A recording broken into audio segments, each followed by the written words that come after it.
It's time for Media Watch now. James Creedon is with us in the studio. Hello there, Hi, James. Now, we're going to start with Black Friday. Yes. Now, this is something traditionally that they have in the United States, the day before Thanksgiving, when you can go and get lots of bargains and cheap things in the shops. Day after. But you see, we don't know in Europe. That's the whole point. Because we don't have Thanksgiving. We don't have Thanksgiving, but France has Black imported Black Friday, or Vendredi Noir, are they calling it? I don't know. Vendredi Noir. They call it Le Black Friday. Le Black Friday. Yeah, or I mean, one or the other. You've got a bit of a bee in your bonnet about this. Well, there's ads for it everywhere, and nobody knows what it really is here. Well, they know that's something vaguely to do with Thanksgiving, but it's just been imported. It's basically Amazon and companies like that, because it's the Cyber Monday as well after Black Friday, and these are two big, massive sales days in the US, and so because we already have sales here in France, don't we? We don't really need more, but do we? Do we? Anyways, CNBC, I was kind of looking at when this all began to happen. This is an article from 2003, and they're talking about 2013 rather, how it's becoming an export, how American retail rituals or retail culture, if you can call it that. I can't see French people walking over each other trying to get to the shop. I don't think it's going to get to that quite. The scenes you've seen in the US are terrifying, aren't they? Awful. These stampedes. People have died in these stampedes. It's literally kind of deadly. It's sort of pathetic. But in any case, I did tweet quite a bit about it today, and I got a couple of responses here in Paris. It's everywhere, even in the suburbs. I don't remember seeing so many signs in previous years. Another comment. My thoughts exactly agreeing with my criticism of it. You can't walk a few steps in Paris without noticing a sign for Black Friday. All kinds of shops. I just saw a beauty salon with a Black Friday offer for waxing. Oh. So, I mean, it's gone a bit mental, really. Anyway. I mean, if you're into waxing, that's a good thing, surely. That's it.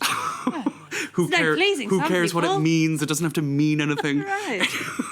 Anyway, Le Monde is reporting on the fact that French MPs are looking into banning Black Friday because of overwhelming Let's ban it. Country of overregulation. But in any case, there are concerns about overproduction, right? Overproduction and waste and whatnot. And why buy a new phone when you can just get your old one fixed? That's it. And so if it is something that kind of goes in the direction of encouraging overconsumption and waste and all of that. So there are even calls now beyond France and elsewhere to boycott Black Friday. This is Attaque France. They're kind of it's good for the economy, isn't it, when people buy stuff? I suppose, but I suppose just from the point of view of it has no meaning or purpose without Thanksgiving, because the whole point is it's the day after Thanksgiving with the run into Christmas. I personally would you be happy if it was on the 14th of July, for example? I would have less of an issue. But this isn't about me. This isn't about me. But it is about overproduction. That's what it's about. And anyway, I'll try to find some justification here. Hold on. According to the Ellen MacArthur Foundation, 1 truck of textiles is landfilled and incinerated every second as a result of Black Friday weekend. That is worrying. So it just goes a bit. Right, you've convinced me. It goes a little bit too far. Some cartoons about Black Friday. Black Friday is approaching, and you have credit cards and purses, so it's sort of like spend. And it's not even Christmas yet. Right. Are we supposed to be spending stuff already? We have to start spending now. So it's Friday. Starts September, Friday, isn't it? Okay. And here you have Halloween, after Halloween, which is another import, which has no meaning in France really, and McDonald's, which I suppose has no meaning anywhere, but it's just food. After Halloween and McDonald's, now we have Black Friday. And so this person's saying, we can't accept all of the cultural misery of the world, which is playing on the whole immigration sort of issue, and a frequent trope or answer provided about not having an open doors policy to immigration. We can't accept all the misery of the world. Anyway, it's a little bit... all right, okay.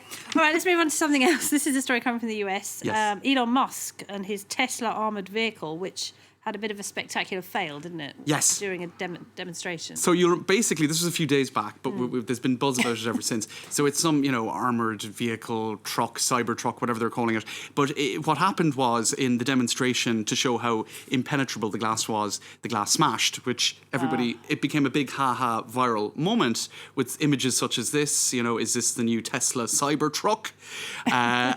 But then others were sort of saying, hold on a minute, negative news travels a lot faster than positive news. Elon Musk was on stage when all of this happened. He's now on Twitter saying 250,000 sales have been signed of this truck.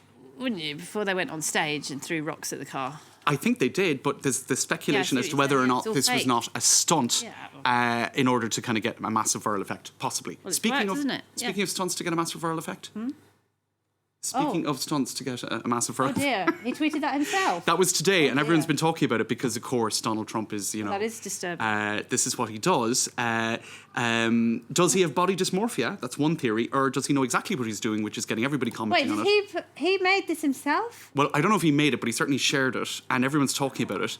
And so you've got Guillaume Tessé saying, well, this is a more accurate rendition. So a lot of people are, you see, to come back to The Simpsons, body dysmorphia or not. Fox News versus reality, that's been another trope we've been seeing as well. It's reverse body dysmorphia, isn't it? Yes. But I think he knows people are going to talk about it, and no publicity is bad publicity. I'll finish with this. He knows how your mind works, doesn't he? That's it. And I'm talking about it and falling into his evil trap.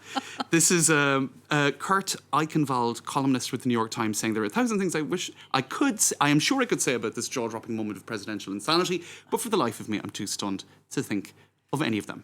I don't think he's the only one, is he? No. James, thank you very much indeed. See, no one's talking about Melania being booed. No one's talking about impeachment. Just the body he doesn't have. Talking about that, that he wishes he had. Maybe he does. We haven't seen it, have we? Well, you never know. We suspect he doesn't. James, thank you very much. James Green there. We're taking a short break.